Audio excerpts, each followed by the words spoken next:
And I want to welcome everyone to this hearing, and I want to thank all of you and our witnesses for braving the bad weather.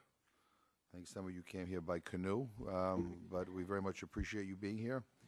Before I begin my remarks, I would like to thank Alina Russell and Lars de Geer and Hans Hogreffer and Elizabeth Hoffman on the Commission's staff for helping to coordinate today's hearing.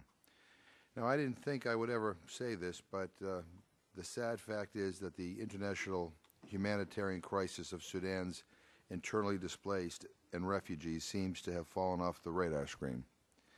A couple of years ago, you would find frequent articles about the refugees in Darfur, the camps in eastern Chad, which I visited, but no longer. This is a very serious matter, not only because the crisis continues, but in order to rally international action and provide the level of necessary resources, the crisis needs to be kept in the spotlight. In Darfur, the humanitarian crisis endures, and continuing fighting and attacks against villages and civilian populations only increase the size of the internally displaced population. Khartoum's continuing hostility towards international humanitarian aid workers only serves to increase the uncertainty and insecurity of the IDP populations in the camps. In southern Sudan, the return of the population displaced by the long north-south conflict continues to be difficult. In addition, intertribal fighting, attacks by unit of the Lords of Resistance Army and other criminal bands, coupled with evictions and other local government actions, have created an environment of insecurity and increasing displacement. This situation is very troubling in its own right, but even more so given the importance of the upcoming referendum in January on southern Sudan's future status and self-determination. And neighboring countries such as Chad and the Central African Republic continue to house hundreds of thousands of Sudanese refugees, mainly from Darfur. This is the painful continuing crisis that the Commission has asked our distinguished witnesses to address today. We will hear from the State Department, UNHCR, Refugees International, and Sudanese familiar with southern Sudan because they were once among those children who came to be known as the lost boys or the lost girls of South Sudan.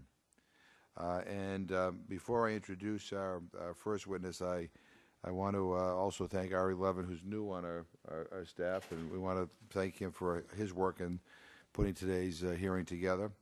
And so without further ado, I want to welcome our first witness, Assistant Secretary of State for Population, Refugees, and Migration, Eric Schwartz, a great friend and a person who has been very sensitive to these issues for many years, and I appreciate all of your work and the work of this administration, and we welcome your testimony. Thank you.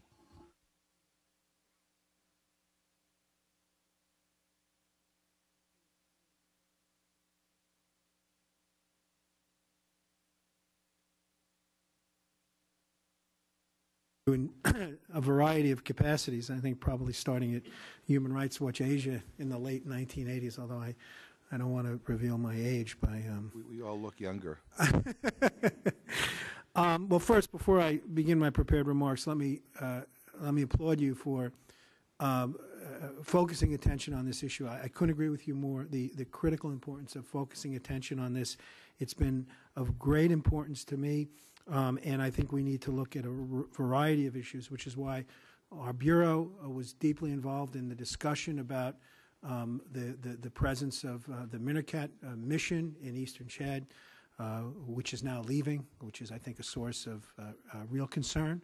Why I jumped at the chance to appear at this hearing, why I'm going to be visiting Chad and hopefully Sudan in early November. And so I think what you're doing and what you're trying to do by focusing attention on these issues is critical.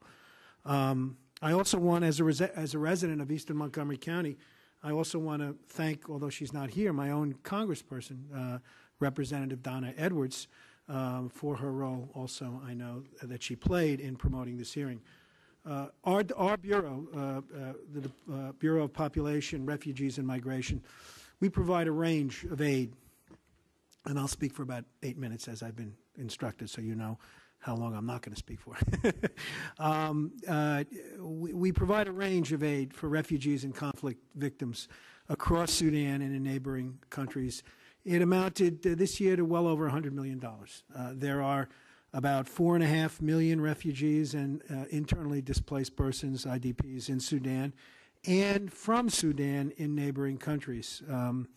Our ultimate goals are to enable the protection of their basic human dignity and their basic rights, and to facilitate durable solutions to their displacement and to help ameliorate their suffering. Allow me to begin with southern Sudan, and allow me to welcome Representative Smith as well. We recognize that the ultimate solutions to the humanitarian problems in Sudan and anywhere else are good, smart, inclusive political agreements and a reconciliation process that works. That's the dilemma of humanitarians everywhere. The problems we're trying to solve are not solvable with the tools that we have. So with just over 3 months to go until the referenda on southern independence, the U.S. government is using the tools at our disposal to help ensure that the January referenda in the South and Abyei occur on time and reflect the will of the Sudanese people. At the same time, and no matter what political events transpire over the next several months, we will remain directly focused on the humanitarian situation. In southern Sudan, we're supporting return of refugees and reintegration, and in light of upcoming events, seeking to ensure that the humanitarian organizations that are out there are prepared to respond to a range of humanitarian developments, not all of which we don't know exactly how it's going to happen, but we can envision a variety of scenarios.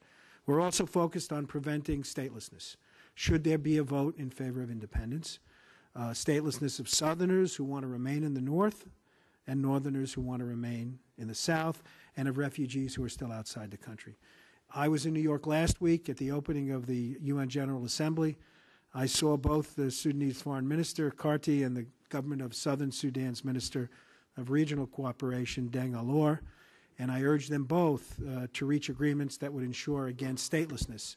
I also, let me depart from my prepared remarks, the point I made to the Foreign Minister is, when he described to me the challenges, I said that this is about political leadership.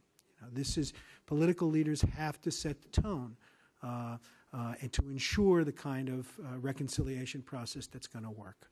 The ministers respectively invited me to visit Khartoum and Juba, and we're looking at whether and when a visit to continue the dialogue on these issues might be valuable.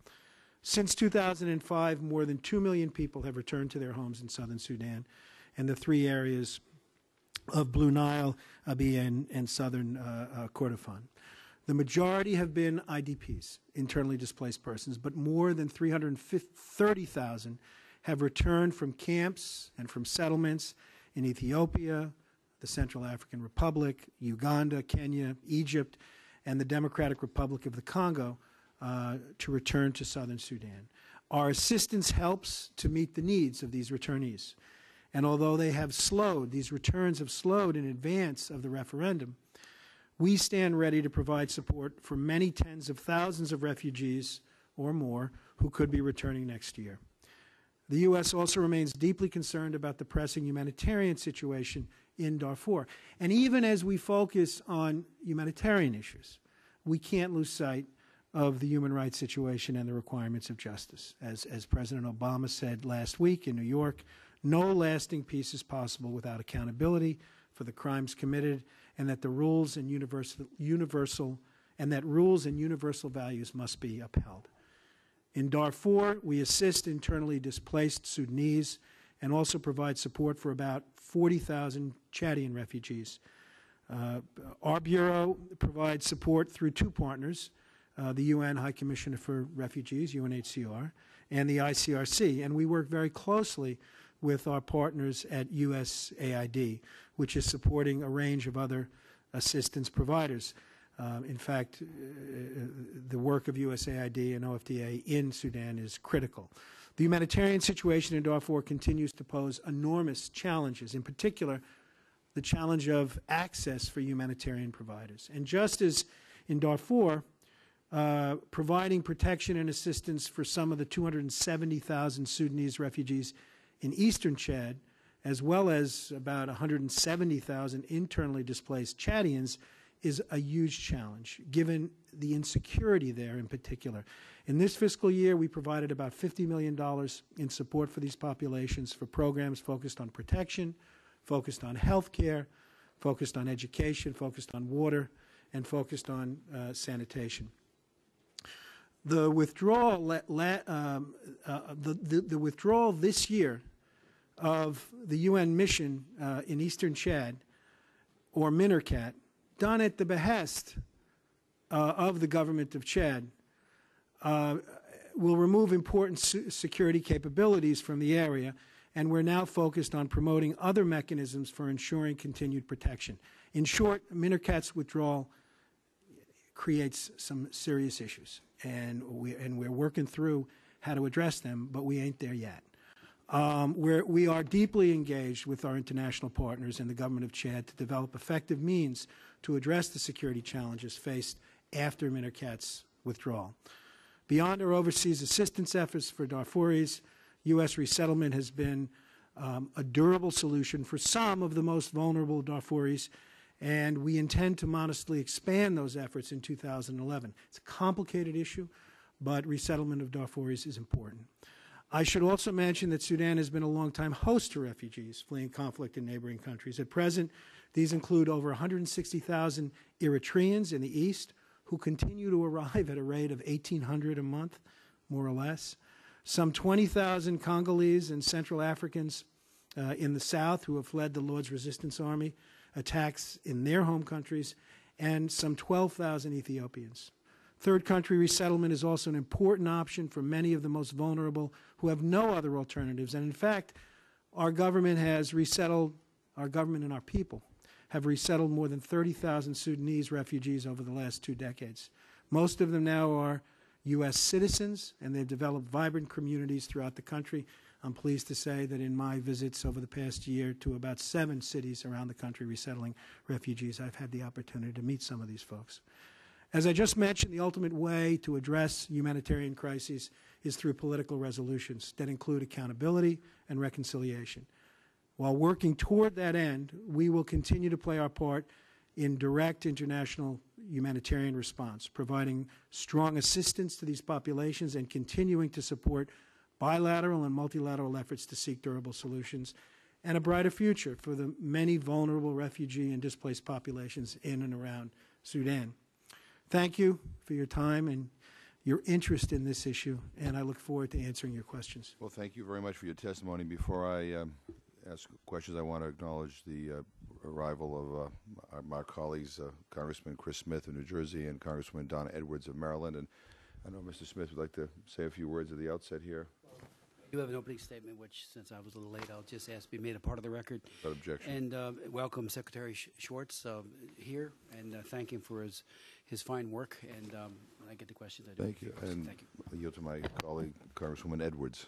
Thank you, and I'll take Mr. Smith's lead since I've arrived late as well, but to say thank you very much for your work. This is indeed, sort of a really important moment and opportunity, I think, that we have, and I look forward to our continuing working together in leadership to make sure that we find solutions that work in the human rights interests of the people of Sudan. Thank you.